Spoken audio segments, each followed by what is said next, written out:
nongeye kugusuhuza mu izina rya Yesu. Imana iguha umugisha. Ukundwa, ndagusabira kugira ngo ugubwe neza muri byose, ube mutaraga nk'uko umutima wawe uguwe neza. None se umutima wawe uguwe neza? Muri uyu mwanya rero tugiye kubaganiriza ku bigori. Reka dusenge.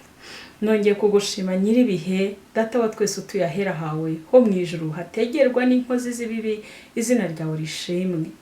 Ciye bugufi cyane muri aka kanya ubwo ngiye kuganira n'abana bawe. Impamvu mba nguhaye icyubahiro nuko ari wowe wadushyize kuri iyi si kandi ukaduha agakiza kawe, urukundo rwawe rugasaga. Impamvu mbasabira aba bantu mba ngiye kubwira nuko umuntu imbere yawe afite agaciro gaheranije, kuko wohereje Yesu Kristo akamubera igitambo. Nukuvuga rero ngo afite agaciro gakomeye imbere yawe kandi no mu isi yose, nubwo abantu batakamuha ariko wowe waramukunze, uhabwa icyubahiro. Ngwino rero ubane natwe kandi uduhe gufata rwose mu minwe, uduhe gufata ibitwiga nk'impamba igomba gufasha imibiri yacu, kugira ngo umwuka wera, iby'umwuka by'ijambo ryawe bibashe gukorera mu mubiri muzima. Ibyo ngusabye mu izina rya Yesu, amen. Tugiye rero kuganira ku kigori. Abakunzi b'ibigori ndabahamagaye kugira ngo dutere agatebe. Ndashaka kureba abantu bakunda ibigori, muri benshi cyane. Ibigori biribwa bite rero? Hari ibigori ubundi biboneka ahantu henshi kandi bigakundwa n'abantu benshi cyane. Biribwa ari bibisi. Ese wari warya ikigori ari kibisi? Ari kibisi cya kindi bakuye mu murima ako kanya, noneho kikaza ari kibisi gifite kikivamo ya mata yacyo. Niba ujya ubikora wahisemo neza. Biribwa ari bibisi, bikaribwa bitetse, bikaribwa byokeje, bikaribwamo impungure, bikanyobwamo igikoma, bikaribwamo umutsima, bivamo imigati. Ibigori bivamo ibintu byinshi cyane. Rero ikindi tubona ko ibigori iyo byuzuye bitaravaho kagahu k'inyuma, kwa kundi bitaciye mu nganda, bigira vitamine umuntu akenera, biba ari byiza cyane. Habamo fibre nyinshi cyane mu bigori, hakabamo na vitamine zitandukanye n'imyunyungugu itandukanye. Habamo ibifasha gusukura umubiri wacu ndetse bigakura n'uburozi mu mubiri. Muri make na antioxidant. Bigira kandi amabara atandukanye. Hari ubururu, aho babihinga cyane bikihera cyane, atari ubumweru warumbye, habasha kuboneka ya mabara atandukanye. Harimo ubururu, harimo umuhondo, harimo iroza, harimo umweru ndetse n'ayandi atandukanye. Ibigori bikungahaye cyane ku mavitamine atandukanye, cyane A, B na E, ndetse hakaba habonekamo na proteine. Ibigori kandi bifasha ku bantu bagira constipation cyane, ndetse n'abantu bafite hemorrhoide ariyo bita karizo ndetse n'impatwi. Ikindi bigori bifasha ku bantu bafite kanseri ya koro, ndetse bikarinda na kanseri ya koro. Ikindi muri grama 100 z'ibigori haba harimo kalori nyinshi zigeze kuri 342. Murabyumva ko ibigori ari isoko y'imbaraga mu buryo bukomeye. Kandi ngo nicyo kiribwa cyonyine cyagaragaye mu gutanga imbaraga nyinshi kuruta ibindi. Abashaka kongera ibiro, abashaka kongera imbaraga, abashaka gukomera, bakunda kubirya cyane muri kawunga ndetse no mu mutsima w'ibigori. Hari vitamine nababwiye zibonekamo, ariko noneho muri izi vitamine za B zitandukanye ngiye kubabwira icyo zikora, kuko izi vitamine ni ingenzi cyane. Hari vitamine B1. Iyi vitamine B1 ifasha mu gucagagura ibinure. vitamine B1 ifasha mu gucagagura ibinure. Hanyuma vitamine 3 iyi vitamine B3 iyo utayifite ukunda kugira ibibazo bya diare ndetse no kugira uduheri ku ruhu dukunda kugaragaza ko umuntu ashobora kuba adafite indyo yuzuye. Urumva rero kubirya birafasha bikaba byakurinda kugira diare. Hakaba harimo kandi benefu. Iyi benefu iyo umugore utwite atayifite abashobora kubyara umwana ufite ubumuga butandukanye cyangwa se umwana akaba afite ibiro bikeya. Urumva ko benefu rero nayo ni ingenzi cyane. Ikindi bigori birinda indwara z'umutima. Mu bigori havamo amavuta. Aya mavuta y'ibigori agabanya cholesterol mbi mu mubiri. Kandi aya mavuta arinda imijyana y'amaraso kuziba bitewe n'ibinure bishobora kujyaho. Mwabyumvise? Urumva ko irinda mbese aya mavuta y'ibigori arinda inzira zose z'umutima. Arinda kandi umuvuduko ukabije w'amaraso hahandi ujya kumva umuntu ngo yagize heart attack. Rero aya mavuta afasha mu kurinda umuvuduko w'amaraso ukabije ku buryo rwose bishobora kukurinda kugira stroke mu gihe wayakoresheje. Hanyuma ikindi nkuko nari maze kubibabwira, kwa kundi agabanya cholesterol mbi mu mubiri, hari ibintu bikubaho. Umwanditsi yanditse ko ayo mavuta ngo atuma cholesterol nziza yitwa HDL yiyongera mu mubiri. Ibyo bigatuma indwara zitandukanye z'umutima zidapfa kuza uko ziboneye. Ni ukuvuga ngo ayo mavuta urumva ko ni imyugariro y'umutima uramutse uyakoresheje uko bikwiye. Ikindi kandi ibigori bivugwa, mbibutse ko ibigori bivugwa ni bya bindi bitaracishwa mu nganda. Ni bya bindi mbega biba bikiriho kagashishwa batarabikobora ngo kaveho. Ibigori bizwiho kuvura diabete. Ubundi hari indwara ziterwa n'imyitwarire yacu mu mirire. Harimo diabete, harimo n'umuvuduko w'amaraso. Imyitwarire yacu mu mirire ndetse n'imyitwarire yacu mu buryo bwo kuruhuka, bwo kudafata umwanya uhagije ngo dukoreshe imibiri yacu nk'uko Imana yabishyize kuri gahunda. Izi ndwara rero akenshi zikunda kuza binyuze muri ubu buryo.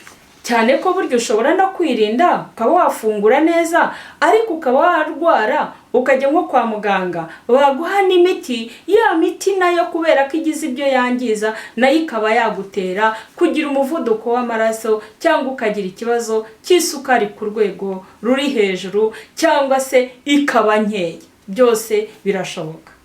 Iyo rero ufata ibigori cyane, ni ukuvuga ngo bigabanya diabete, cyane diabete yo mu bwoko bwa kabiri. Ariko abantu ntago bakunda kubimenya, ahubwo iyo bayifite barabyirinda.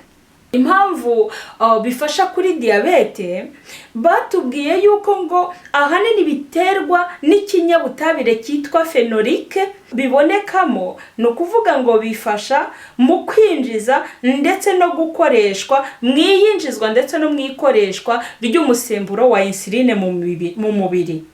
Bikaba bituma ufite iyi ndwara ya diabete ashobora kubaho ubuzima busanzwe nk'ubw'abandi bantu bose. Harimo kandi zinc, hakabamo ubutare, hakabamo umuringa ndetse hakabamo na magnesium. Muvandimwe, urumva udakwiriye gukoresha ibigori waba urwaye cyangwa waba utarwaye, ibigori urabikeneye cyane. Ariko ubyumve ko ibigori dukeneye ni bya bindi bitaravaho agahu. Ibi byose bikaba bifasha no mu gukomeza amagufa n'ingirangingo zitandukanye. Habamo kandi umunyungugu udakunda kuboneka ahantu henshi ari wo wa selenium. iyi seleniyumu mubyibuke ko twabonye ko iboneka no mu mashu. Murabyibuka abasubiyemo muri kiriya cyigisho. Iyi seleniyumu ni ingenzi cyane kuko irafasha cyane ku bantu bafite ibibazo bya tiroyide n'ibindi bibazo. Rero ni ukuvuga ngo ibi bigori ugomba kubirya bitaravamo aka gashishwa, kandi ugomba kwirinda ibintu byinshi bikorwa mu bigori byo mu nganda. Ibintu byose byo mu nganda bikorwa mu bigori, hari ibintu biryohera, byo bashyira mu bikombe, ibyo bashyira hehe, ni ukuri ujye ubyirinda kuko hari ibindi byongeramo, noneho bikaba byagutera umubyibuho udasanzwe ndetse bikadutera na diyabete. Aho ngaho ugomba kubyirinda, ukamenya ibigori ugomba kurya ibyo ari byo. Abantu bakunda ibigori ndabizi ni benshi, noneho ababa mu bihugu bikonje abo iyo bigeze ku mwero bajya kubigura, noneho bakaza bakabyuzuza mu mafrigo, bakajya bagira ibigori mbese ibyo babitse bikamara umwaka. Urumva ko rero bamenye ibanga ry'ikigori. Noneho turagiye rero twihuse, reka tugere ku bugari aribwo bita akawunga. Mu Rwanda bawita umutsima w'ibigori, Uganda bakawita kawunga, Zambia bawita nshima, Malawi bakawita nsima, Zimbabwe naho bafite ukundi kuntu bawita. Ni ukuvuga rero ngo iyo tugeze ku mutsima w'ibigori, umutsima w'ibigori aha hantu bawurya baje kugaragaza yuko abantu benshi barya umutsima w'ubugori nta kintu kibamo muri uyu mutsima. Turaza kubigarukaho nyuma. Reka tugende noneho tugere ku bigori by'imibeya bimwe twatangiriyeho. Benshi koko ntibakunda kurya ibigori by'imibeya nk'uko benshi babizi, bakunda kurya ibihiye cyangwa kurya ibitetse cyangwa se ibyokeje cyangwa ibitetse. Kubirya ari bibisi rero ni byiza cyane kubw'intungamubiri ziva muri ariya mata yabyo, ndetse n'imisatsi yabyo ikunze kujugunywa ivura indwara nyinshi cyane. Bibaye byiza wajya ubirya bitaruma, bitaravamo ariya mata. Noneho rero tugiye kureba umusatsi wabyo. Ni ukuri ikigori kiraribwa kuva mbese hose. Niyo tukiri duto cyane hari utwo barya ari udutiritiri, hari utwo bahinga kuriya, noneho tukaba tukiri udutiritiri tukizamuka kwa kundi, bakabisarura gutyo bakabicuruza biri mu bikombe. Mu gihe twebwe tubitema tubishyira inka zikarya, tukazajya kurya za nka, kandi wakagombye kurya bya bigori za nka ukazihorera. Noneho rero batubwiye ibyerekeranye n'imisatsi y'ibigori. Ufata imisatsi y'ibigori ukayanika ikuma, ukayikoramo ifu.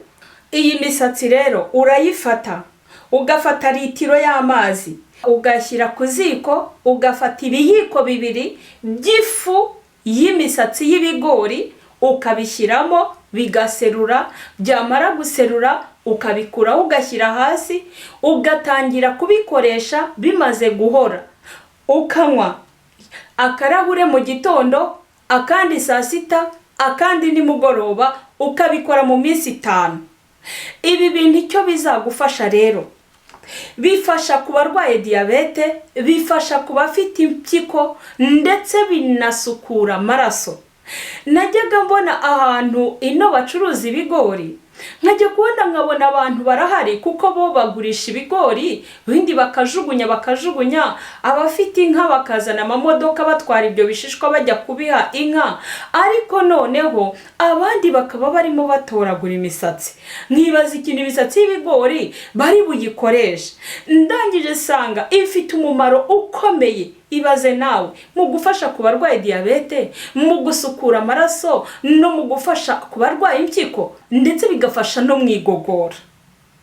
Mwabyumvise ibyo mbabwiye yuko aya mazi wateguye gutya afasha kuri diyabete, agafasha mu bafite indwara zo mu muhogo, abafite indwara z'impyiko, abafite indwara zituma babyimbirwa, abafite ikibazo cyo mu igogora, abana bihagarika ku buriri, abafite abana bihagarika ku buriri, ayo mazi arabafasha.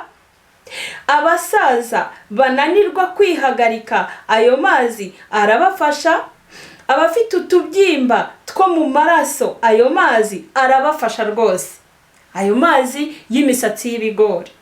Ariko icyitonderwa, mubyumve neza, icyitonderwa, mbere yo gufata ayo mazi ugomba kumenya ko udafite ikibazo cya hypertension cyangwa hypotension, umutima uterera hejuru cyane cyangwa se uterera hasi cyane. Ayo mazi uba ukwiye kuba uyirinze. Noneho turagiye rero, tugiye ku mutsima w'ibigori. Vice Perezida umwe wo muri Zambia hari ibintu yatangaje bikomeye. Bamaze gukurikirana iby'ubuzima bw'abaturage babo, basanze abaturage babo barwaye indwara y'imirire mibi kubera guhorera umutsima w'ibigori. Baza gusanga umwero w'ibigori byera ku isi ko 21% biribwa n'Abanyafurika. Aho rero igihugu cyabashije kubishyira ku mugaragaro bwa mbere ni muri Zambia. Berekanye ikibazo bafite gikomeye, kigaragaza ko abaturage babo bafite imirire mibi kubera kuhora barya umutsima w'ibigori, kandi umutsima byanyujijwe nyine mu nganda. Ndetse hari ikintu yagaragaje, yavuze yuko ngo abantu 18%, abaturage 18% bo munsi y'ubutayu bwa Sahara batejwe ingorane cyane no kurya uyu mutsima. Anagaragaza ko abana babo bantu bafite rwose urugero rugaragara rw'imirire mibi burimo na bwaki kubera kurya uwo mutsima w'iki, uwo mutsima w'ibigori. Uyu mu Vice Perezida witwa Inoge Wina yabwiye ikinyamakuru kimwe ko bagomba guhindura. Ubwo yaganiraga n'abana yabwiye ati tugomba guhindura ku byerekeranye n'imirire y'uyu mutsima. Rero muvandimwe, icyo nagira ngo nkubwire, nagira ngo nkumenyeshe yuko nk'uko ubushize nababwiye ibyerekeranye n'ubugari bw'imyumbati, nababwiye yuko mu gihe ugiye guteka umutsima w'imyumbati ugomba kwirinda kuwuvanga n'umutsima w'ibigori, kuko uyu mutsima w'ibigori tubona ku masoko uba waranyujijwe mu ruganda, waravuyeho ka gashishwa ku buryo nta kintu bubasha rwose kutumarira. Noneho wowe ukabivanga, ukaba ukoze urugero rw'isukari iri mu rwego rwo hejuru. Niba ugira ngo ndakubeshya, ukaba ufite wenda nk'ikibazo cya diabete, uzabigerageze usonga ubugari wenda ushyiremo n'ibigori, cyangwa se we gushyiramo ibigori ubirye byonyine, uzahite wipima ureba ahantu diabete izabigeze, ihita izamuka ku rwego rwo hejuru. Niyo mpamvu nari nababwiye ngo nzababwira ko mutagomba kurya umutsima w'imyumbati ngo muvange n'umutsima w'ibigori. Niba ushaka kurya umutsima w'ibigori, nyabuneka kora ako kanusu, kandi bibaye byiza wakoresha iy'umuhondo. Noneho ukore ya nusu y'umuhondo, nurangiza uvangemo ikiro cy'uburo cyangwa ikiro cy'amasaka. Uko niko uzabigenza no ku myumbati. Imana itugirire neza, iguhe imyumvire myiza, kandi uhitemo icyakugirira umumaro. Iby'Imana yaduhaye ni ukuri, yabiduhaye kugira ngo tubeho ubuzima bwiza, tubashe kwihesha icyubahiro dufite amagara mazima. Ukundwa, ndagusabira ngo ukomeze kugubwa neza mu izina rya Yesu, amen. Mana urakoze, ndagushimiye ko wabanye nanjye. Ndaguhamagaye ngo ufashe uzumva wese iki kiganiro, kandi umuhe gushyira mu bikorwa umurinde ubunebwe, kugira ngo ubwo azabazwe ikibitsanyo wamuhaye Mana azasangwe n'ukuri yiteguye ko ijambo ryawe riravuga ngo byose birarindwe kugeza ubwo umwana wawe azagaruka, ngo bitazabaho umugayo. N'ukuri ndakunyinze ngo ufashe buri muntu wese mu izina rya Yesu, amen.